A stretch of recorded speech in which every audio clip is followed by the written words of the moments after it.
What's good? I'm Zame from XCC Tunes. Welcome back to my channel. Today I'm going to talk about how I use stem separation tools in my production. All right. So obviously, one way of using it is by sampling. Right. So sometimes I take a track and then I remove the bass, the drums, the vocals, and the music.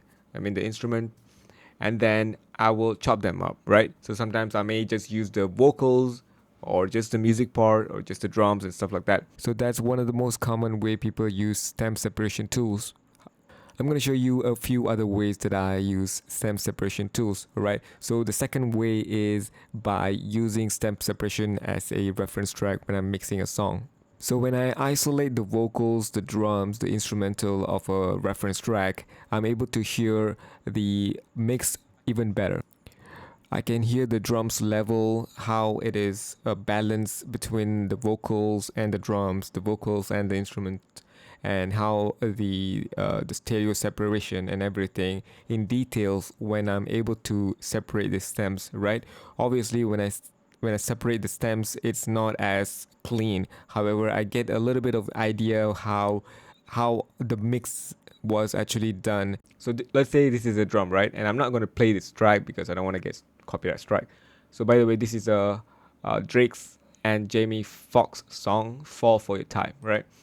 And so I will just go and listen to the drum track here from the stem separation, and I'll go and listen to my drum group, and I'll see how is the level in terms of the dynamic. All right. So once I got that right, I'll go to the next instrument, which is bass.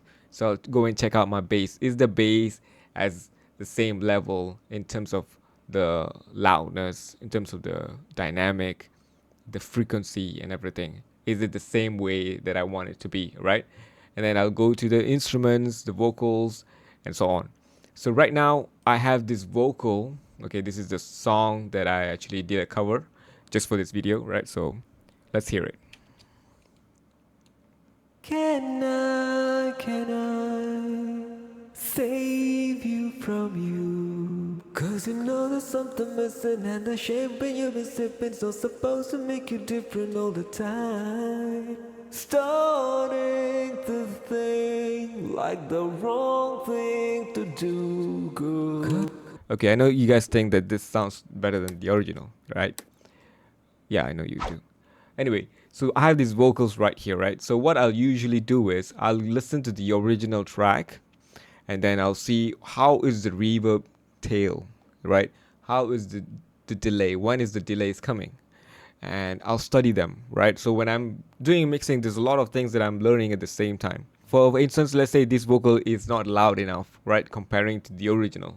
So I'll just go in and add a compression, maybe add an EQ, or and you just shape the vocal sound the way the original vocal sounds, right? But obviously I'm gonna have to make sure that my vocal or the song that I'm mixing is actually closer to the vocal of the reference track, right? So this is the second way of me using the stem separation tools. I use it as a reference track. So what I usually do is I separate the tracks, obviously, but I'm using MPC's stem separation tools. I can also use FL if I want. Unfortunately, we don't have the stem separation for multi-tracks. In Cubase, we only have it for the vocals and the instrumental. So I'm using MPCs. So I have all these instrumental here. So what I'll do is I'll just select all of them, right? And I'm gonna press Alt Shift and right click on it and go to Add Track and Group Track to Selected Track. So now I have this reference track, right? Let's name them.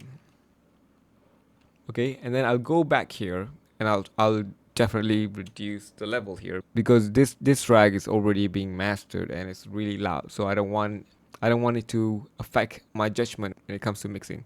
So usually I'll just reduce this by minus 6 to 8 dB depending on the loudness of the track, right? So right now I'll do that. So I'll be listening to the reference track and I'll be listening to the song that I'm mixing and try to get my mix as close to the reference track.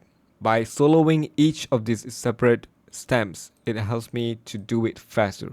I mean, I've been using reference tracks for a long time. For all the songs that I've been missing, I always have a reference track. However, having a stem separation is even better. All right. All right. Bonus tips: make sure to rename these tracks. So I routed these tracks to the same output, which is the reference track. Okay, the last one is I always use stem separation when I'm feeling stuck, when I'm not feeling inspired to make music, when I'm having writer's block. That's where I go and separate the stems from my favorite song, and I'll start studying the song. So I'll just go and choose the songs that I want to remake, right? And I use the stem separation to separate those tracks, and then I'll be remaking those tracks again, right? So the reason why I do this when I'm feeling stuck is because when I'm doing this, right, it always sparks some creativity. By the end of that remaking sessions, I've got tons of ideas for me to work on, and usually I'll end up making some of the beats or some songs.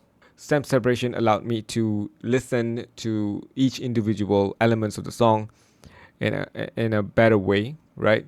And from there, I'm able to recreate those songs very fast, and definitely helps me with my production as well. Let me recap the three ways to use stem separation. And one is obviously for sampling, the other one is as a reference track, and the third one is when you're feeling stuck, you can study your favorite tracks and then use whatever you learn from that tracks that you've been studying and use it on your next production. All right. So that's all for today, guys. I hope this video provides some value to you guys. If you guys felt that way, please make sure to subscribe, turn on notifications, smash the like button, and share this video to everybody you know. All right. Thank you so much for watching. I'll see you in the next video.